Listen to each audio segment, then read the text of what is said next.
Tanvi room അടുക്കി പെറുക്കി വെക്കുന്ന തിരക്കിലാണ്. അരയിലൂടെ ചുരിദാറിൻ്റെ ഷോൾ കെട്ടിയിട്ടുണ്ട്.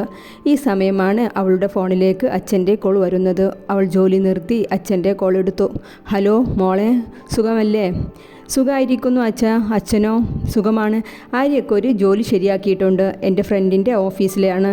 അവനെ വിളിച്ചിട്ട് കിട്ടുന്നില്ല. അവിടെ ഉണ്ടോ അവൻ? ഇല്ല അച്ഛാ, ആര്യ വന്നാൽ വിളിക്കാൻ പറയാം. ഓക്കെ മോളെ. തൻവി ഫോൺ കട്ട് ചെയ്തതും ആര്യ റൂമിലേക്ക് കയറി വന്നു. ഷൂ പോലും അഴിക്കാതെ ബെഡിലേക്ക് കിടന്നു. ആര്യ, നിൻ്റെ ഫോൺ എവിടെ? അവൻ അവളെ നോക്കി പോക്കറ്റിലൊന്ന് തപ്പി. ഇതാ. അവൻ ഫോൺ നീട്ടിക്കൊണ്ട് അവളോട് പറഞ്ഞു. അതിൽ അച്ഛൻ വിളിച്ചിരുന്നു. എന്തേ എടുക്കാഞ്ഞ്? ഞാൻ ശ്രദ്ധിച്ചില്ല. അവൻ ഫോൺ തുറന്നു നോക്കിക്കൊണ്ട് പറഞ്ഞു. 5 മിസ് കോൾ വന്നിട്ടും ശ്രദ്ധിച്ചില്ല ആര്യ? അവൾ ഫോൺ വാങ്ങി നോക്കിക്കൊണ്ട് ചോദിച്ചു. ഇവിടെ നിന്ന് അച്ഛനും അമ്മയും വിളിച്ചാലും ഞാൻ ഫോൺ എടുക്കാറില്ല. അവൻ നിസ്സാരമായി പറഞ്ഞു. ഓ, നല്ല പാവമാണല്ലോ. അച്ഛന് തിരിച്ചു വിളിക്ക്. ഞാൻ പിന്നെ വിളിക്കാം, ഞാൻ ടയേർഡാണ്. അവൻ പറഞ്ഞുകൊണ്ട് ഫോൺ ബെഡിലേക്കിട്ട് വീണ്ടും ബെഡിലേക്ക് കിടന്നു. ഓ, നേരം വെളുക്കുവോളം ഗെയിം കളിച്ചിരിക്കാൻ ഒരു ടയേർഡുമില്ലല്ലോ, അവൾ പറഞ്ഞുകൊണ്ട് ബെഡിലേക്ക് കയറിയിരുന്നു. ഫോൺ എടുത്ത് അവന് നൽകി. ആര്യ അവളെ നന്നായി ഒന്ന് നോക്കി ഫോൺ എടുത്ത് രവിക്ക് വിളിച്ചു. ഹലോ മോനെ.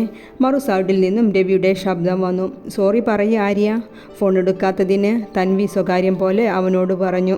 ആര്യ അവളെ ഒന്ന് നോക്കി. സോറി അച്ഛാ, കുറച്ച് തിരക്കിലായിരുന്നു, അതാണ് ഫോൺ എടുക്കാത്തത്. അവളെ നോക്കിക്കൊണ്ട് തന്നെ ആര്യ പറഞ്ഞു. മോനെ, എൻ്റെ ഫ്രണ്ടിൻ്റെ ഓഫീസിൽ ഒരു ജോലി ശരിയാക്കിയിട്ടുണ്ട്. തുടക്കത്തിൽ ശമ്പളം കുറവാണെങ്കിലും പിന്നെ പിന്നെ കൂട്ടിക്കിട്ടും. അച്ഛൻ പറയുന്നത് കേട്ടതും ആര്യ തൻവിയെ ഒന്ന് കൂർപ്പിച്ചു നോക്കി. അച്ഛാ, ഇപ്പോൾ വേണ്ട, ആവശ്യം വരുമ്പോൾ നോക്കാം. ഓ, ഓക്കെ മോനെ. രവി പിന്നെ ഒന്നും പറയാൻ നിന്നില്ല, ഫോൺ വെച്ചു. എന്താ ആര്യ ആ ജോലി വേണ്ട എന്ന് പറഞ്ഞത്?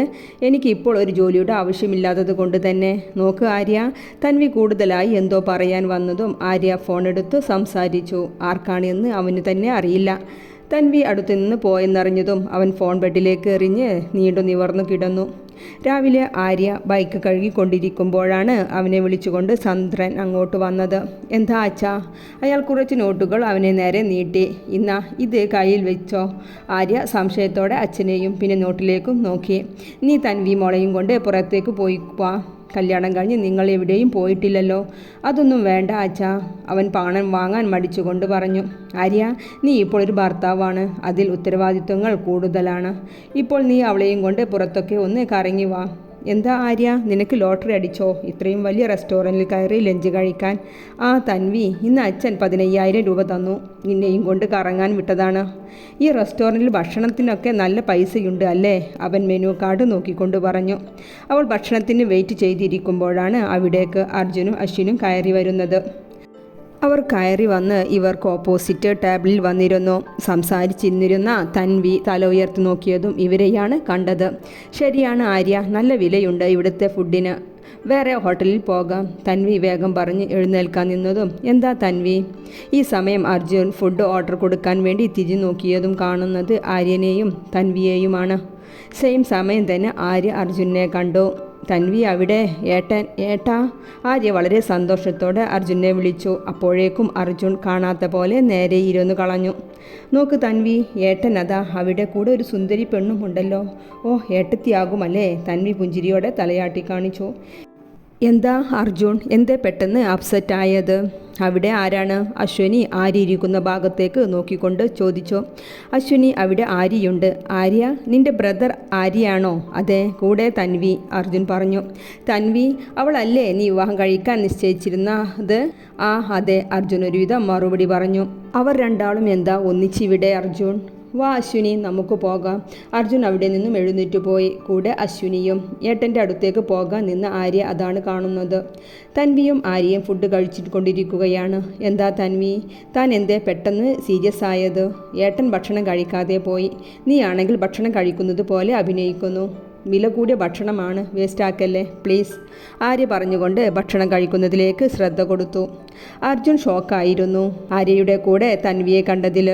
അവൻ ഡ്രൈവിൻ്റെ ഇടയിലും അവരെക്കുറിച്ച് ചിന്തിക്കുകയായിരുന്നു. എന്താ അർജുൻ, എന്തെങ്കിലും പ്രോബ്ലം ഉണ്ടോ? ഹേയ്, ഒന്നുമില്ല അശ്വിനി, ചെറിയൊരു ഹെൽത്ത് പ്രോബ്ലം. നമുക്ക് വീട്ടിൽ ചെന്ന് ഭക്ഷണം കഴിക്കാം, അർജുൻ വേഗം പറഞ്ഞു. തൻവി വെരി ക്യൂട്ടാണല്ലേ? അർജുൻ കേട്ടെങ്കിലും ഒന്നും മിണ്ടിയില്ല. അശ്വിനി കൂടുതലൊന്നും ചോദിക്കാനും നിന്നില്ല. തൻവി, നിങ്ങൾ എന്താ ഇത്രയും വൈകിയത്? തൻവി അകത്തേക്ക് കയറിയതും സാവിത്രിയുടെ ചോദ്യം വന്നു. പണിയില്ലാത്ത അവൻ അച്ഛൻ്റെ പണം കൊണ്ട് ഭാര്യയെയും കൊണ്ട് കറങ്ങാൻ പോയിരിക്കുന്നു. ഇത് കേട്ടുകൊണ്ടാണ് ആര്യ അകത്തേക്ക് വന്നത്. എന്താ അമ്മ, കലിപ്പിലാണല്ലോ? അവൻ അവരുടെ കവിൾ പിടിച്ചു വലിച്ചുകൊണ്ട് പറഞ്ഞു. ഞാൻ എൻ്റെ ഭാര്യയെ കൊണ്ടല്ലേ അമ്മ കറങ്ങാൻ പോയത്, അല്ലാതെ കാമുകിയുമായിട്ട് അല്ലല്ലോ. അവൻ തമാശ രൂപേണ പറഞ്ഞ് റൂമിലേക്ക് പോയി. അത് സ്വന്തമായി അധ്വാനിച്ച് കറങ്ങാൻ പോ, ഭാര്യയെയും കൊണ്ട്, അല്ലാതെ കാൽ കാശിന് ഉപകാരവുമില്ല. എന്നാലോ നടത്തം കണ്ടാലോ? അവർ മുഴുവനാക്കിയില്ല. വീട്ടിലെ ചിലവും മറ്റും നടത്തി നോക്ക്, അപ്പോൾ അറിയാം. അല്ലെങ്കിൽ നിനക്ക് എങ്ങനെ മനസ്സിലാവാ? ജോലിയും കൂലിയും ഇല്ലാതെ നടക്കുന്ന നിന്നോട് എന്ത് പറഞ്ഞിട്ട് എന്താ കാര്യം? തൻവി ഇതെല്ലാം കേട്ട് അവരുടെ അടുത്ത് തന്നെ ഉണ്ട്. അവൾക്ക് ആകെ വല്ലാതെ ആയി.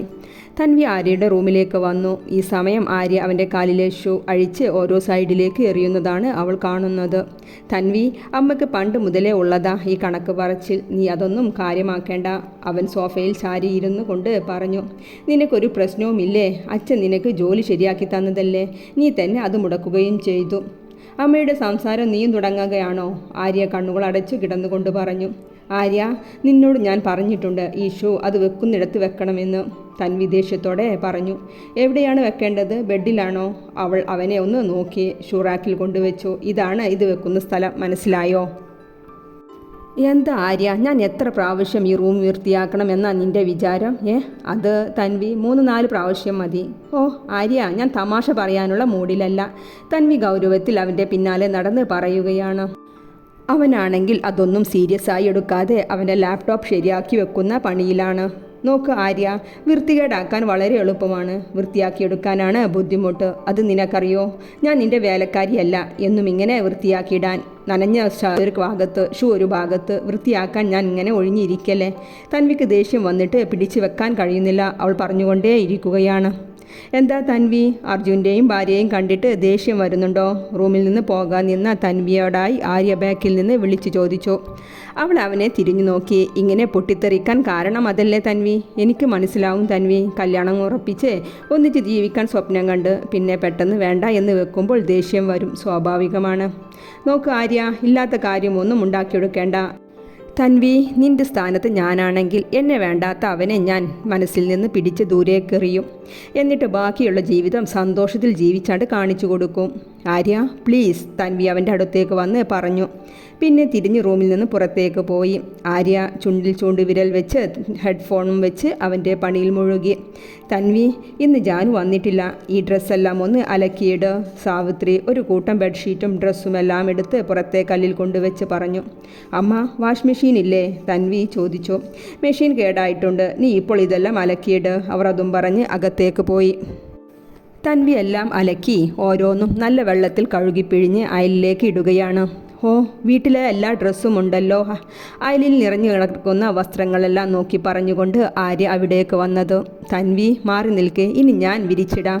അവൻ ഓരോന്നും പിഴിഞ്ഞ് അയലിലേക്കിട്ടു. തൻവി ഒന്നും മിണ്ടാതെ ഒരു സൈഡിൽ ഉണക്കാൻ ഇടുന്നുണ്ട്. ആര്യ ഒരു കള്ളച്ചിരിയോടെ ഒരു ഡ്രസ്സ് വെള്ളത്തിൽ നിന്നും എടുത്ത് പിഴിയാതെ അവളെ നേർക്ക് വിടത്തി കുടഞ്ഞു. അവൾ ഞെട്ടി അവനെ ഒന്ന് നോക്കി. തനു, ഇപ്പോൾ നനഞ്ഞ കോഴിയെ പോലെയുണ്ട്. ഇനി പോയി ഒന്ന് കൂടി കുളിച്ച് ഡ്രസ്സ് മാറ്റി റെസ്റ്റ് എടുക്ക്. ബാക്കിയുള്ളതെല്ലാം ഞാൻ വിരിച്ചിടാം. ആര് പറഞ്ഞു തൻവി അത്രയും ഒറ്റ നൃത്തത്തിൽ അലക്കാൻ? അമ്മ കൊണ്ടുവന്നു വെച്ചു എന്ന് വെച്ച് പിറ്റത്തേക്ക് മാറ്റി വെക്കാമായിരുന്നല്ലോ കുറച്ച്. രാത്രി കിടക്കാൻ വന്നപ്പോൾ തൻവി ഇടുപ്പിൽ കൈവച്ച് സോഫയിൽ കൈകുത്തി മെല്ലെ ഇരിക്കുകയാണ്. ബാം വല്ലതും ഉണ്ടോ നോക്കട്ടെ, ആര്യ പറഞ്ഞുകൊണ്ട് അവരുടെ റൂമിലെ ഷെൽഫ് തിരയാൻ നിന്നതു. അയ്യോ തൊടല്ലേ ആര്യ, അത് ഇന്ന് ഞാൻ വൃത്തിയാക്കിയിട്ടതല്ലേ. അതിലില്ല, തൻവി വേഗം പറഞ്ഞു. ഓ, ഒരു വൃത്തി ഫോബിയ വന്നിരിക്കുന്നു. ആര്യ പുച്ഛിച്ചുകൊണ്ട് പറഞ്ഞു. തൻവി, നീ ബെഡിൽ കിടന്നോ, ഞാൻ സോഫയിൽ കിടന്നോളാം. ഊരക്ക് വേദനയല്ലേ, ഞാൻ പുറത്തു പോകാണ്. ഓക്കെ. ആര്യ അതും പറഞ്ഞ് പുറത്തേക്ക് പോയി. ഏറെ വൈകിയാണ് ആര്യ എത്തിയത്. തൻവി ബെഡിൽ നല്ല ഉറക്കത്തിലാണ്. അവൻ കയ്യിലെ ഓയിൽമെൻറ്റ് ടേബിളിൽ വെച്ച് തൻവിയെ ഒന്ന് നോക്കി. അവളുടെ അടുത്തേക്ക് വന്നു. അവളുടെ മുഖത്ത് വീണ് കിടക്കുന്ന മുടിയിഴകല മെല്ലെ ഒതുക്കി വെച്ചു കൊടുക്കാൻ കൈ നീട്ടിയതും അവൾ ഞെട്ടി ഉണർന്നതും ആര്യ വേഗം കൈയെടുത്തു. അതാ ഓയിൽമെൻറ്റ് തേച്ച് കിടന്നോ, രാവിലത്തേക്ക് ഭേദമായിക്കൊള്ളും. അവൻ പറഞ്ഞുകൊണ്ട് വേഗം അവിടെ നിന്നും പോയി. ആര്യ ഉച്ചയോട് അടുത്തിരുന്നു എഴുന്നേറ്റ് വന്നപ്പോൾ തൻവി സ്ട്രോങ് ചായ താ, അവൻ വിളിച്ചു പറഞ്ഞുകൊണ്ട് അടുക്കളയിലേക്ക് വന്നു. ഓ, എല്ലാവരും ഊണ് കഴിക്കുന്ന നേരമായി, അപ്പോഴാണ് തനിക്ക് സ്ട്രോങ് ചായ. തൻവി പുച്ഛിച്ചുകൊണ്ട് അവൻക്കുള്ള ഇഡ്ഡലിയും കറിയും ടേബിളിൽ കൊണ്ടുവച്ചു. എൻ്റെ തൻവി, ഞാൻ എല്ലാവരെയും പോലെയല്ല, വ്യത്യസ്തനാണ്, ആര്യ പറഞ്ഞുകൊണ്ട് കസേര നീക്കിയിട്ടിരുന്നു. നീ ഓയിൻമെൻറ്റ് തേച്ചില്ലേ? ആ തേച്ചു. കുറവുണ്ടോ? ഉണ്ട് ആര്യ. അവൾ ചായയും കൊണ്ടു കൊടുത്ത് അവിടെ പണിയിലേക്ക് തിരിഞ്ഞു. ആര്യ അവളെ നോക്കി ഭക്ഷണം കഴിക്കാൻ തുടങ്ങി.